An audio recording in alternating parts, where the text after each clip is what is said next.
Bonjour mon ami. Ça va bien? Ça va. Impeccable, vous attendez le bus? Ouais. Moi je fais des petits reportages un petit peu pour savoir ce qu'ils pensent les gens, ce qu'ils croient un peu les gens, parce que vous avez remarqué, aujourd'hui on nous parle de tout et de n'importe quoi, mais il y a une chose dont on ne nous parle jamais. Un jour ou l'autre on va mourir tous les deux. Oui. Et après qu'est-ce qui va se passer à votre avis? Ah, j'en sais rien. Vous n'avez pas de croyance, pas de religion, rien du tout? Ah non, je m'en fous un peu. En fait. Ah, pourtant on va mourir, hein. Ouais, Après... je sais. Après, ça pas trop tard. Mais vous avez raison, parce que la religion, je vais vous montrer, c'est terrible. Le jour où on meurt, on va être jugé par rapport au bien ou au mal qu'on a fait. Donc la question est de savoir comment est-ce qu'on sait si on fait du bien ou du mal. Comment est-ce que vous savez si vous êtes quelqu'un de bien? Parce que vous, à votre avis, vous êtes quelqu'un de bien. Comparé aux terroristes, comparé à quelqu'un qui viole. C'est vrai, on est des gens bien. Oui. Alors sur quoi on se base? Vous connaissez les 10 commandements? Ah, j'entends parler, ouais. Alors ça, c'est la base. C'est-à-dire qu'on se base là-dessus pour savoir si on est quelqu'un de bien ou de pas bien. Alors on va voir si vous êtes quelqu'un de bien ou de pas bien. Et attention, hein, je ne vous juge pas, parce que moi, j'ai lamentablement échoué au test. Donc je ne veux pas me faire passer pour qui je ne suis pas. D'accord? La loi, elle dit, tu ne mentiras pas. Est-ce que vous avez déjà menti? Oui. Comment on appelle quelqu'un qui a menti? Péché. Un menteur. Ouais, oui. Eh oui. Est-ce que vous avez déjà pris quelque chose qui n'est pas à vous? Non, ça non. Même des petits trucs de rien du tout. Vous avez oublié peut-être que vous avez été un petit garçon et qu'à l'époque, quand on prend les jouets de son frère ou de sa sœur, pour le rendre, c'est difficile. Hein, vous avez remarqué? Ouais. Ah. Mais oui, est-ce que vous avez toujours obéi à vos parents? Non. Comme tout le monde. Quel est l'homme qui pourra dire, ou la femme, qu'il a toujours obéi à ses parents? Personne.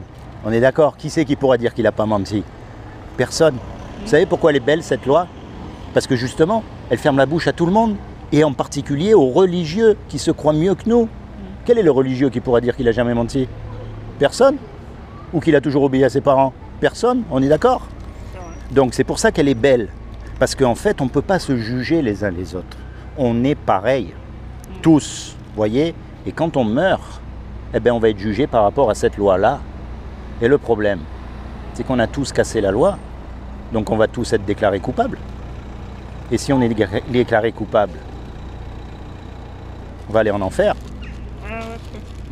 Et ça, on préfère ne pas en parler.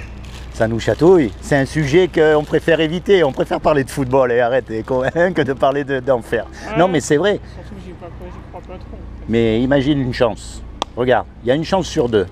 Soit c'est pas vrai, ma foi, on aura rigolé 5 minutes. Soit c'est vrai, et tu risques de perdre gros. Maintenant, je vais te dire une chose. C'est Dieu qui a tout créé. Ça, c'est d'accord. Tu crois en Dieu quand même? Ah, j'y croyais avant. Pourquoi tu crois plus?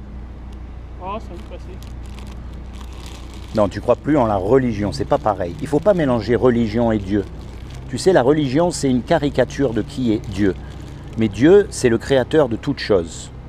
Puisqu'il y a des choses, il y a forcément quelqu'un qui l'a créé. Il y a forcément une intelligence derrière. Celui qui a fait toutes ces lois, la loi de la pesanteur, la loi de l'aérodynamique, toutes ces lois qui existent. Pour qu'il y ait des lois, il faut qu'il y ait quelqu'un qui les écrive. Et oui, donc quand on meurt, on va être confronté à cette loi-là. Et comme on est tous coupables, mais on va être condamnés à passer l'éternité en enfer. Maintenant, je vais te dire une chose. En général, un créateur, il aime sa création. Un musicien, il aime la musique qu'il fait. Un cuisinier, il aime la cuisine qu'il fait. On est d'accord? Quelqu'un qui fait quelque chose, il aime. Donc Dieu, il nous aime. Il ne veut pas nous punir, même si on est coupable.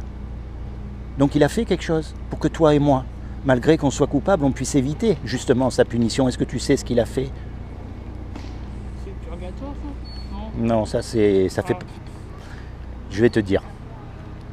Comme il a trouvé aucun homme de parfait, ni même parmi les religieux, il est venu lui-même sur terre et il s'est revêtu d'un corps. Il s'est habillé avec un corps qui est Jésus. Et il a dit, quiconque croit que Jésus est le Fils de Dieu et qu'il est ressuscité des morts, il aura la vie éternelle à mes côtés. Mais ça ne suffit pas ça. Parce que les démons, ils existent aussi. Et ils croient. Et ils tremblent. Alors tu sais, la clé, c'est quoi en fait? C'est un mot qu'on appelle la repentance. Et l'essence même de la repentance, ça veut dire quoi? Bien sûr, il faut arrêter de mentir, de voler, mais ça on le sait, parce qu'on a une conscience. L'essence même du mot repentance, ça veut dire se tourner vers Dieu. Pas se tourner vers une religion. Attention, ne mélange pas. Quand tu es tout seul, parce que moi mon but, c'est pas de t'amener dans une religion. Ni dans une église, ni dans une secte, ni ça m'intéresse pas. De toute façon, j'y arrive pas. Eh ben, je sais très bien, et c'est très bien. C'est une preuve d'intelligence. Par contre, quand tu es tout seul, tu commences à parler à Dieu. Tu lui dis, moi j'y crois pas. Tu lui dis, moi j'ai des problèmes à croire. Tu lui dis, moi j'y crois plus. Tu vois, tu t'ouvres vraiment ton cœur. Il n'y a personne, il n'y a que lui et toi. Donc tu peux te lâcher, on est d'accord. Une religion, c'est quoi? C'est tout le monde fait la même chose, t'as remarqué? Tous les musulmans, ils doivent faire la prière à la même heure. Tous les catholiques, ils doivent faire... Tout le monde fait pareil. C'est des robots, en fait. Mais tu sais que tu es unique. Il n'y en a pas deux comme toi. Et ça, depuis que les hommes existent, il n'y en a jamais eu deux comme toi. Donc ça montre quoi? Ça montre que Dieu ne nous a pas fait des robots. Et ça montre que ce qu'il veut, c'est une relation personnelle avec toi. Parce que toi, tu as eu des injustices que moi, j'ai pas eues. Et vice-versa. Toi, tu as eu des joies aussi que j'ai pas eues et vice-versa. Tu as toute une vie. Et Dieu veut la partager avec toi. Il veut te protéger, il veut te secourir, il veut t'aider, il veut t'encourager. Et plus que tout, il veut te sauver pour le jour du jugement. Parce qu'au jugement dernier, là-bas, si tu n'as pas d'avocat, tu es mal. Et c'est pour ça qu'il est venu. Quand Jésus est mort sur la croix, il est mort à ta place et à ma place. Et son sang qui a coulé, il nous a lavé de tous nos péchés, passé, présent, futur. Ça paraît fou, hein? C'est pas vrai ce que je dis? Ça paraît fou que Dieu vienne sur terre. C'est vrai. Mais est-ce qu'il y a une chose que Dieu ne peut pas faire? Non. Franchement, il peut tout faire. Et il a démontré son amour envers nous. Il s'est sacrifié pour nous. Et pour toi en particulier. N'oublie jamais ça, mon ami. D'accord? Rapproche-toi de lui quand tu es tout seul. Ne te rapproche pas d'une religion. Tu sais, tu connais un peu l'histoire de Jésus quand même. Qui c'est qui l'a mis sur la croix? Ce sont les religieux de l'époque. Oui. Et aujourd'hui, qui c'est qui nous dégoûte de Dieu? C'est les religieux d'aujourd'hui. Aussi. On est bien d'accord? Ah, on est d'accord. Allez, je vais te laisser prendre ton bus. Sois béni et mange pas tout seul. Hein.